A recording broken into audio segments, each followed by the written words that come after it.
All right, welcome back to another season of Shelf Life. This season, I'm going to be making you some of my favourite recipes based on the different aisles of the supermarket. And every week, I'm going to be in a different aisle showing you what to do with the ingredients that live there. This week, I found myself in the meat aisle. I'm going to be making you Calabrian road trip spaghetti and meatballs, bun chart style. Come on, then.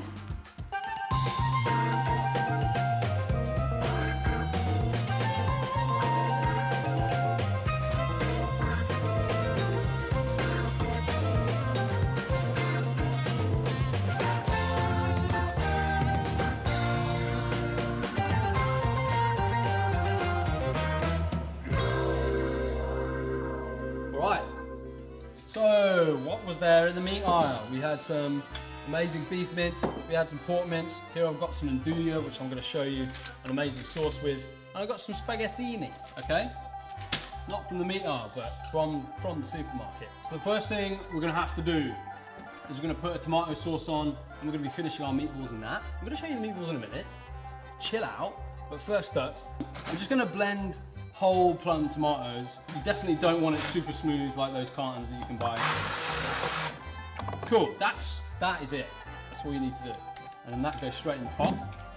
Now all we need to do is literally drop stuff in and everything's just gonna poach. This is kind of like loosely based on an amazing tomato sauce by the eponymous Marcella Hazan. I just call it Hazan sauce because I make it all the time. But it's basically like just a poached tomato sauce with butter and onion, and you just leave it to cook for an hour and it's absolutely nuts. So andouille's in, and then as per Marcella's sauce, I'm just gonna get an onion. You can stab it a bit. I sometimes do this to help the onion release its flavor a little bit into the sauce. That goes in. Looks weird, but trust me. I told you before, just trust me, okay? Now a bit of sugar, about a teaspoon. Got about 100 grams of butter, that sits in there too. Then what else? A couple of sprigs of basil, just to perfume the sauce. And then a little bit of salt. And that's your sauce done. Mental. And it's so delicious, honestly. Goes with everything. Legit. I need to wash my hands now. So that's going to be the sauce that we're going to be finishing our meatballs in. We're going to be grilling our meatballs, okay? Some people like to fry their meatballs, but I love making massive meatballs. That way you can grill them and you can keep the inside of the meatball really nice and tender. Basically, if you fry it, you get little hot spots and no one likes that. So grilling is one way to make meatballs really good. I've got a few other techniques for you guys as well, so that every time you can get amazing meatballs, you can change out the flavors. But hey, let's make some meatballs. Okay, so my meatballs start with a panade, which is basically just breadcrumbs, stale breadcrumbs. I'm using fresh today, it doesn't really matter too much. And what we're gonna do, usually you can hydrate that with milk, you can hydrate it with water, but I'm gonna be hydrating it with a pureed onion. That's crazy. So all you wanna do is roughly chop this, because this is gonna go in the blender. Rough chop. Really doesn't matter, but you don't wanna put it in whole, because then it won't blend. Get your garlic. I've got 6 fat cloves. You can go more, you can go less. Garlic's one of the, you can put 20 heads in if you want. But I don't recommend that, so don't do that. Actually, blending it like this kind of tempers it a little bit, cools it down a little bit. It can be a bit hot, garlic, but when you blend it like this, it kind of chills it out of it, so don't worry.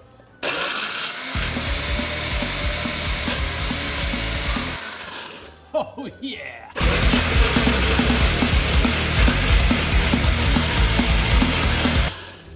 Okay, so it might seem a bit weird, but as I said before, this is all you need to hydrate the bread. That means you're not adding anything extra that you don't need in there. So I was messing around with a meatball recipe for our cookbook, and I tried this, and it was absolutely amazing. So I've been doing it ever since. I highly recommend it, along with all the other tips and tricks I'm going to be giving you. Then we're just going to mix this around until it becomes one, and all that bread will just say like, all right, onion, how are you? They'll get to know each other. And the garlic, don't forget him. So we're gonna pack that down, move him to the side. Don't need him anymore. Now we need to wait. We need to wait for several minutes for that to hydrate. So in the meantime, he's for my balls. So So I can't continue with it.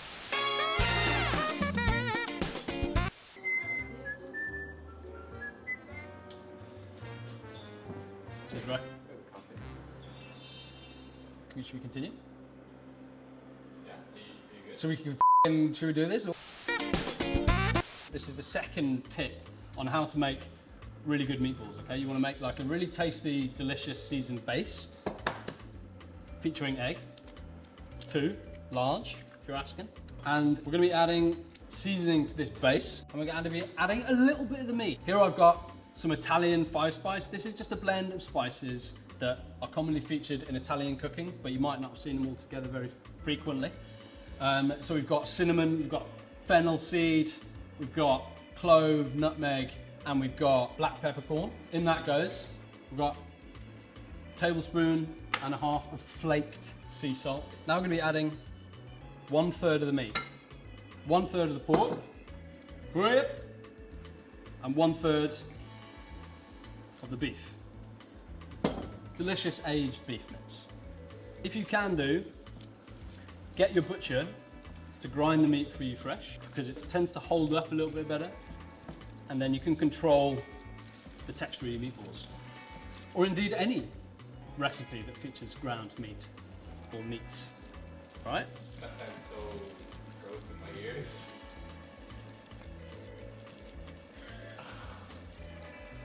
Apparently this sounds great.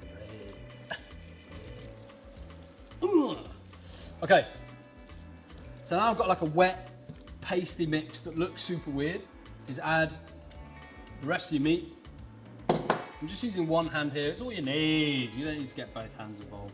Okay, and then some fresh oregano, some dried oregano, and then I've got some cold Parmesan cheese. So remember, we've made like a wet, pasty mix for the base, and then we're gonna be passing it through all of the other meat so as to not overwork all of the meat.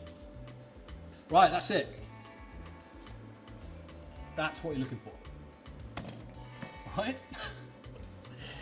So now we can just roll these up. And remember, we're going big with these. So I've got a tray here. It's not clean, it's not clean. So look, why road trip Calabrian meatballs?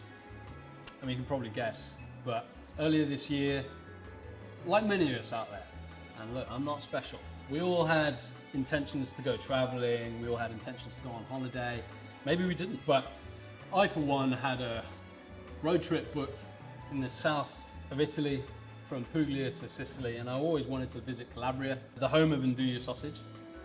Yeah man, look, it was cancelled because this year's been cancelled, so didn't get a chance to go. So I wanted to make a recipe inspired by that road trip.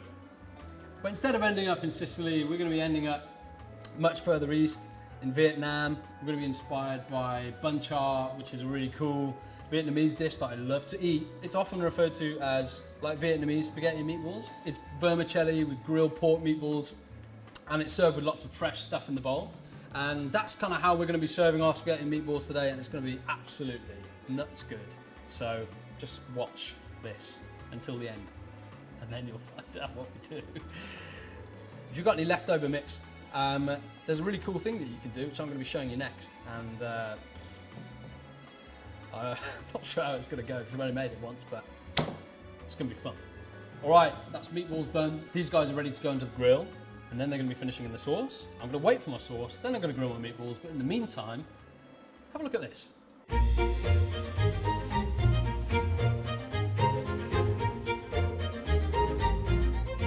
Can I help you at all? Of course, andouille derives from the French word andouille, which means sausage. It's a tube of spicy pork pate made from salt, dried Calabrian chilies and pork, and that's it. It hails from the south of Italy, from Spillinga in Calabria, just where I wanted to go on my road trip. Never mind. Much easier to find these days, but if you can't find it at your local grocer, you could switch it out for other spicy Italian charcuterie, chopped up fine perhaps. At a push, you could use fresh chorizo, but it won't quite do the same thing. If there's anything else you need, just let me know. In the meantime, let's get back to cooking. Bonus round. So as I was saying, I've got some leftover meatball mix. So what I'm gonna do is make some fried rice paper Vietnamese spring rolls to go into my bowl. And all you need to do is you need to get rice paper disc. This is the same thing they use for summer rolls. Really, really good, but you can also fry them. And you just need to dip them into warm water. It's got a tiny little bit of sugar in there, and the sugar helps them to caramelize in the hot oil. Right now they're kind of like pliable, but as it sits there, it's gonna get like really supple. So you need to move relatively quickly. So we don't have much time and there's only one take. So I'm gonna put some mozzarella into the middle of my 40-gram meatball, and then I'm gonna roll it up, just so it's like a little sausage. Then once you've got your sausage, grab a basil leaf, lay him on, and by now, it's been what, like 24.5 seconds?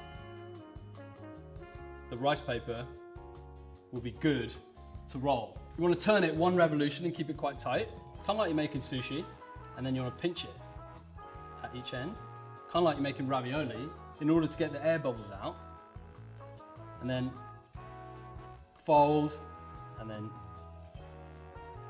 slam them to the end like that, and then these guys sit up in the fridge for about 20 minutes, and then I'm gonna fry them. All right, so here are my meatballs. Legit. They look amazing. The temperature in there is like 54 degrees right in the middle, so they're not fully cooked through. So as I said before, these guys are gonna finish poaching in the sauce here. So all I need to do is just get rid of the onion. You could definitely hold on to that and put him on some toast. That'd be delicious. And then you just wanna drop them in. And you can turn the heat off now. Beep. So now they're all nestled in one layer. I'm now just gonna get the lid again and I'm gonna pop it on. So look, dudes, that gives me about 15 or 20 to sort the pasta out, fry my spring rolls, allow these guys to finish poaching, bless them. They're nearly there. Yeah, and then I can build a bowl of it, crush it with my mates, hopefully, and yeah. Oh, legit. All right, so my pasta's done. My sauce is on, my meatballs are over there, they're hot. Chuck the pasta into here. I'm gonna be adding a little bit of pasta water and finishing it on the heat. And then for that last minute of cooking, the pasta's just absorbing all of that tomato sauce. Look, pasta's just a sponge, so all it's doing now is just dragging all of the rest of that sauce, making itself one with the sauce. And this is looking absolutely nuts. All right, off the heat. Finish it with Parmesan, and then just stir that through. Oh man. And then he's just going down on the plate.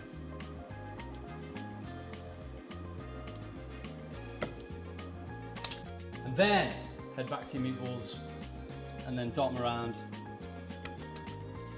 Just look, man. Are you absolutely joking?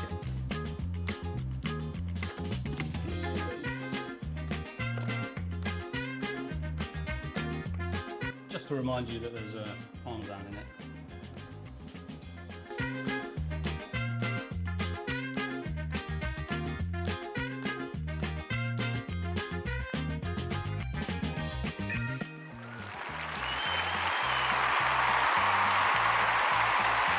Just look at that.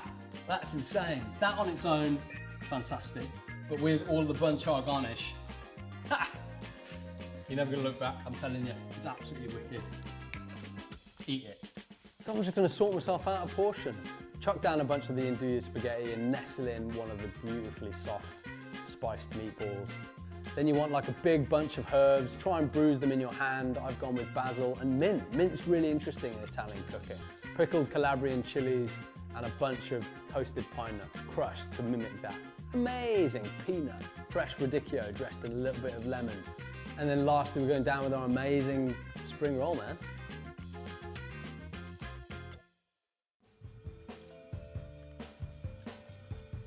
Oh my days. Oh, man. That is the absolute ticket. That is so nice. The andouille sauce is like really tart and rich. The meatballs with that Italian 5-spice kind of take you to a different place. It tastes Vietnamese, man. And then you've got all of the textures in the bowl that mimic bunchar, which is one of my favorite things to eat. when I go out for Vietnamese. And as much as I love spaghetti and meatballs, as much as I love bun char, this is something entirely new and extremely exciting. Woo! The spring roll is the best bit. I'm in a car heading east somewhere from Sicily to Puglia, through the mountains. You know, the wind's in my hair. I'm on the crest of a hill. There's some sort of town. I'm careering east from Sicily to Puglia on the toe of the Italian boot. And in my mind's eye, I am crushing this in my Fiat Punto. That's where I am. What? Okay, ladies and gents, thank you for tuning in to the first installment of the new season of Shelf Life. I hope you enjoyed it, and as ever, if you enjoyed what you watched, you can like the video and subscribe to our channel where you can find many more videos with other cooking in them. If you know of anybody that has recently been bereft of a holiday and you think they need cheering up, send them this video. As ever, it's goodbye from me, and it's keep on cooking.